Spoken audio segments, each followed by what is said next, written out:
జై తెలంగాణ జై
రామగుండం సార్ గారి ఆదేశాల మేరకు డీసీపీ గారి మేడం సూచనలతో మన ఏసీపీ గోదావరికని గారి ఆధ్వర్యంలో ఈ మన మంత్రి సిఐ గారు ఇక్కడ ప్రోగ్రాం చేయాలి, మన మైదమండ విలేజ్లో ఒక మంచి అవగాహన కార్యక్రమం చేయాలి.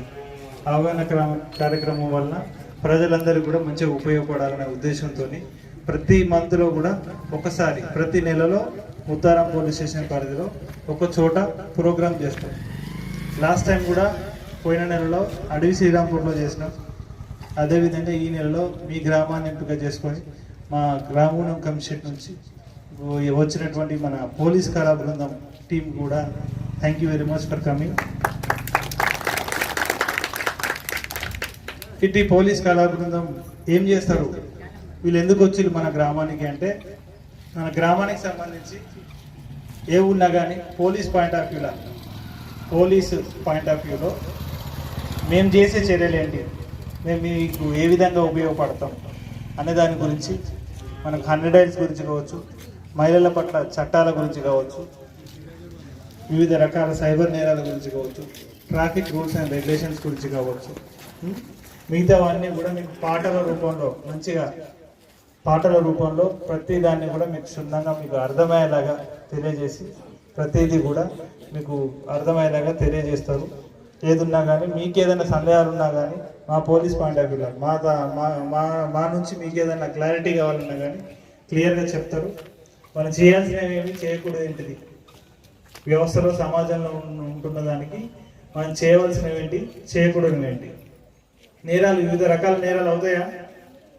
నిన్న కూడా ఒకటి ఏమంటారు, బాగా అతిగా మద్యం తాగి మన దగ్గర ఎవరు ఒక ముసలావిడను ఇష్టం వచ్చినట్టుగా తిట్టి మంత్రాలు చేస్తూ, నీ వల్లనే మాకు కుటుంబానికి బాగాలేదు, మాకు ఆరోగ్యం సహకరిస్తుంది మా కుటుంబంలో అని చెప్పేసి ఇష్టం వచ్చినట్టుగా తిట్టి వల్గర్గా మాట్లాడడం జరిగింది. దాని మీద ఒక కేసు కూడా రిజిస్టర్ చేసినాం. అటువంటి వాటి గురించి మరియు పోయిన మంత్లో మన 3 బజార్లతో దగ్గర ఆ కోడిని కోయడం, కొబ్బరికాయలు పెట్టడం, పసుపు కుంకుమ జరగడం, అలాంటి చిన్న చిన్న కార్యక్రమాలు అవన్నీ చేస్తున్నారు. అవన్నీ కూడా మూఢనమ్మకాలు, పిచ్చి నమ్మకాలు, అలాంటివి ఏం కూడా చేయొద్దు అనే ఉద్దేశంతో దాని మీద కూడా మన పోలీస్ కళా బృందం వారు పాట రూపంలో మీకు మంచి అవగాహన అనేది కల్పిస్తారు. అదేవిధంగా సైబర్ నేరాలు ఈ రోజులలో ఆన్లైన్ మనందరికీ కూడా బ్యాంక్ అకౌంట్లు ఉంటాయి. ప్రతి బ్యాంక్ అకౌంట్ మన ఫోన్కి లింక్ అవుతుంది. అవునా? ఫోన్లో ఫోన్పే ఉంటుందా? 5 రూపాయలు ఛాయ్ తాగినా కానీ బయట ఫోన్పే ద్వారానే కొడుతున్నాం. ఇవాళ పర్సులు వాడుతున్నారా? నేనైతే పర్సు వాడక 2 సంవత్సరాలు అవుతుంది, 2-3 ఇయర్స్ అవుతుంది పర్స్ మెయింటైన్ చేసి. ఫోన్ ఉన్నదా, పైసలు ఉన్నట్టే జేబులా.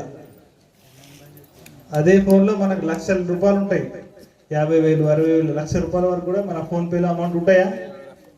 మీరు అవగాహన రాహిత్యంతో ఆ ఫోన్కు వచ్చేటువంటి ఓటీపీలు బయట వాళ్ళకి చెప్పడం వల్ల కానీ, మీరు పిల్లలకు మొబైల్ ఇచ్చి వాళ్ళు ఇష్టం వచ్చినట్టుగా వివిధ రకాల లింకులు, అడ్వర్టైజ్మెంట్లు ఏవో వస్తే వాటికి క్లిక్ చేసి దాంట్లోకి పోయి అమౌంట్ పోగొట్టుకోవడం జరుగుతుంది. దాని గురించి అటువంటి నేరాలను సైబర్ నేరాలు అంటారు. ఆ నేరాల గురించి క్లుప్తంగా వీళ్ళు పాట రూపంలో తెలియజేస్తారు.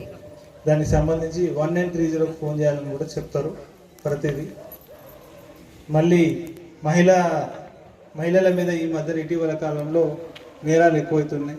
మహిళని కించపరిచే విధంగా మాట్లాడడం కావచ్చు, మరియు వాళ్ళకి తగిన ప్రాధాన్యత ఇవ్వకపోవడం, గౌరవం ఇవ్వకపోవడం, వివిధ రకాలుగా మహిళల మీద చర్యలు జరుగుతున్నాయి. కాబట్టి అటువంటి నేరాలు ఏమి కూడా పునరావృతం కాకుండా మహిళా చట్టాల గురించి క్లుప్తంగా వివరిస్తారు. అది కూడా పాటల రూపంలోనే.